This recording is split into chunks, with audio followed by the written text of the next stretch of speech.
Welcome to Mercado Ads Studio, direct from the Palais of Cannes Lions 2025, the most important festival of creativity in the world. I'm Luis Aca, and I'm your host in conversation with leaders that are shaping our industry. So, the first thing you should know is that Cannes Lions is the place to award and celebrate the creativity in many different categories like PR, media, gaming, films, and so on. And especially this year, a new category just popped up, creative commerce. And I have the honor to receive here Gabriel Schmitt, Global Chief Creative Officer at Grey, and also the President of the Jury for Creative Commerce. Welcome, Gabriel. Thank you. And also here with me is Juan Lavista, Marketing Commerce Vice President for Mercado Libre. Welcome, Juan. Welcome. Thank you very much for your time. So, guys, just to start, Gabriel, I'd love to hear what brings you here. So, a little bit of your trajectory to become your important role at Grey, but also the president of the Jury for Creative Commerce. Of course. Thank you for having me. I'm from Brazil originally. I worked there for almost 10 years and then moved in 2012 to Chicago. Spent 4 years there and then moved to New York. I've been at Grey for 2 years, running the company globally, along with Laura Menes, the global CEO, my partner, and having the privilege of being the responsible for the creative outcome of one of the most legendary agencies and networks in the world. So it's been exhausting and really fun at the same time, and probably a lot of challenges. So a lot of challenges, yeah. So, or opportunities. Yeah, of course. So, talking about the creative commerce category, so why do you think that Cannes Lions is spotlighting this category? And you've been like your last days immersive on this. So, what your main highlights about this? Well, creative commerce it's almost the summation of what advertising is and why our industry exists, right? It says in the name, it's the merge between creativity and ultimate business results. And I think it's amazing to then see the ideas that were sent and discuss all of them with people from all over the world. The more interesting thing to me on being a president in creative commerce is the fact that although it's such an important category out there in the world, in the real world, here in Cannes, I have this feeling that it is seen as something that is a little bit of a less noble of a category.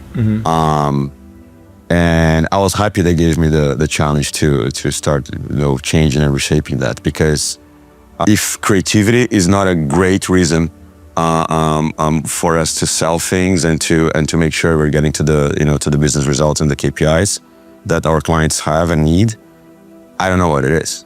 And again, being able to do that and see all those ideas in the last few days, I think it was a privilege, because when you see the body of work that we were able to curate, there is a lot of things that would definitely inspire the industry to keep pushing and to do things in even more interesting ways. Cool. And I'd love to hear your thoughts also, Juan, especially because Mercado Ads and also our history in commerce. What do you think that this category represents for creativity in commerce in this new era of platforms, creativity, and so on? Well, I think that the retail media industry is thriving. And this is because it's not only about where's the marketing spent from the companies, it's also where the eyeballs are, right? People are migrating from the offline world to the online world. And it's an enormous opportunity for brands to shine, to make relevant content, relevant creativity in that space. So I think that it's an incredible highlight that Cannes has created this category, because it forces also the creativity from many agencies to bring excellent work beyond the traditional formats. And I think it's amazing that you're creating or that you've been president of the jury. And I think that the role for the upcoming years is to elevate the bar, bring breakthrough stuff. And I believe that this is the kickoff of something big. I think that this is going to be one of the categories that will start to grow up and to become attractive. And in fact, it's probably one of those categories where business results will be more simple and evident to measure. Because, when you talk about retail media, the actual results They are either there or not, right? Exactly. There's no, you need to go and look for it's there. It is what it is. So that's something incredible about retail media and how can all of the partners use their first party data of measurable digital transactions to also balance the creativity and see the actual output and the results. I love it about doing a mix of what you guys are told here. Like, I love it what you told that's like, it's not sociable. Like creativity and commerce, it was always a thing.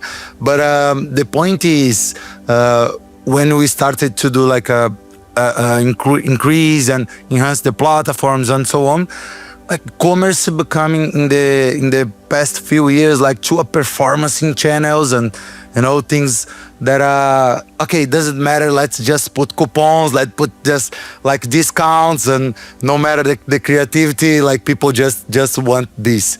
But in fact, when we are like in a world with a lot of data and a lot of content, people are starting to missing the emotions and these things. So I would love to hear, Gabriel, from what you saw about the categories and the campaigns and so on. What are you gonna advise your customers to enhance, to increase the creativity in this new commerce era? I think one thing cannot be dissociated from the other, to your point.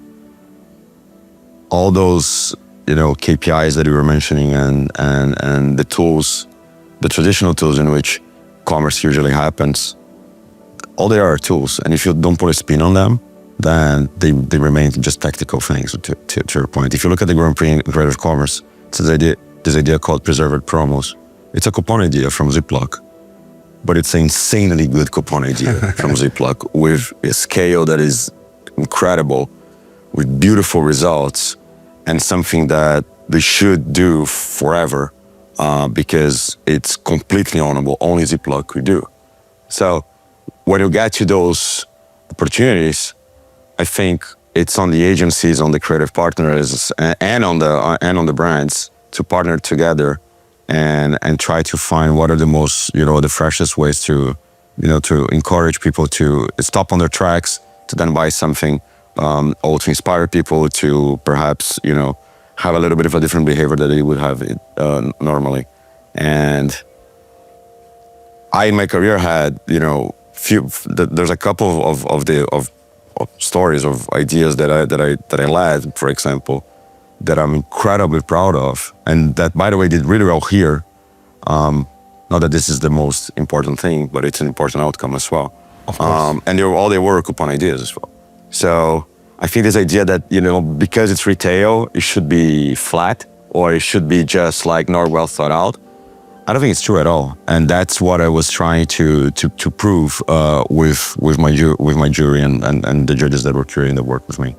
That's really nice because Mercado Libre also won some awards you won with a silver. Coupon rain. Exactly. It's a coupon idea. And it's a beautiful coupon idea. Amazing. And by the way, I sent the Ziploc example today to all of my teams. you did? It's cool, right? It's brilliant. It's brilliant. Oh, can we just go deep about these two ideas of coupon to our audience, like what Ziploc did and also what coupon rains? Sure. You want to do coupon answers? I can do coupon rain. So pretty much we've hacked in it. The moment of celebration where you win a championship with a team, football team wins a championship, that there's Unique a moment. bazooka of lots of papers going on. Well, we transformed those papers into golden coupons. Okay. So all of the broadcasting of the final of that celebration, all of the players, everyone had those coupons on their shoulders everywhere. So good. And it was brilliant. I mean, it was a great... I think it's 54,000 coupons. Yes. That became a treasure hunt, right? We brought out one of those coupons and we throw them here. I saw that on stage. So we took some pictures of that. But I think that's a great example of how something so dull and traditional and unexplored has been used on our favor to drive talkability. And of course with business results. So what about Ziploc? So Ziploc, as I said, the preserved promo idea was the Grand Prix. And it's a very simple idea. Ziploc is known for obviously making food expiration go as far or as long as possible. In this day and age where even in the US there is financial instability and a lot of inflation, the culture of using coupons in retail and supermarket, coupons for bread discounts, for milk discounts, so forth and so on, it's pervasive. But coupons, just like food, they expire. They have expiration date. So they created a very simple web app where you would scan a coupon, any coupon with a expiration date, and they would extend that expiration date for the coupon, and then you were able to assess, I think, 65,000 different retails, and then get that discount in any of those retails as long as you were also buying a Ziploc, package. As simple as that. Brilliant. I absolutely loved it. Yeah. And the simpler ideas normally is the brilliant ones, but I'd love just not talk about the brilliant ones, but also about the fails. So not specifically one case that we should, this doesn't work, but like with advices you and you say to your customer, like, don't just do it, or don't overcomplicate it, or just like don't try to exaggerate it. Or what's the fail thing, and how would you advise it not to do it? I can give it a shot. Okay. I think that many times clients, I'm a client myself, we are just in the momentum of doing stuff instead of having very clear objectives of what do we want to really pursue. So having in mind a very clear objective of what are we trying to achieve is very important. And it's not everyone has it that clear, okay? It's more of a, hey, we need to do it. So that's one. And the other one is, and that's one of the things that I would always advise agencies and clients now as a media platform is, try not to use the traditional formats. Agencies can bring new proposals, and we're flexible enough to do different things. It's much simpler to do new, different, crazy stuff in digital than it's in brick and mortar. So I would advise also not to just try to use available formats which are a little bit rigid, because probably it's going to be hard to bring outstanding ideas. I would rather challenge on, make me uncomfortable as a media platform and ask me something that has never been done before, okay? So that's my advice. Oh, that's a dream client right there. Because I agree with you. I would just reinforce one point, which is it's not a big deal to do things, test them in the real world. And then if they don't work, you take them out and you learn, and then you do it again. It's fine. It's okay, especially when we're talking about retail media and in online spaces. So I think, look, I don't think everything must be overthought and at a gold line level. Of course, that's not how life works. But if there's something going on in culture and you feel like your brand could tap into it, or if there's an opportunity that that is happening that you have your gut says you can jump on, just jump on it. If you have the right creative partners and with the right strategic rigor, and you know exactly what your brand is not, where your brand can play and your brand should not play, then you should feel free to try stuff. Now you got to make sure you know where your brand can play. So I think having the strategic rigor to define your sandbox, so to speak, I think it's very, very important. But then once you do that, you can have more fun. I would like to add one more. We have every single month meetings where we celebrate our fails. To your point of, test and fail and test and learns.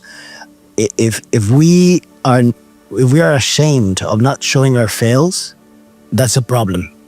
Okay, so we really encourage all of us to present all of the fuck ups we've made, and that's amazing. We really enjoy it. I mean, and we celebrate everyone showing their fuck ups, and that generates a culture of risk taking.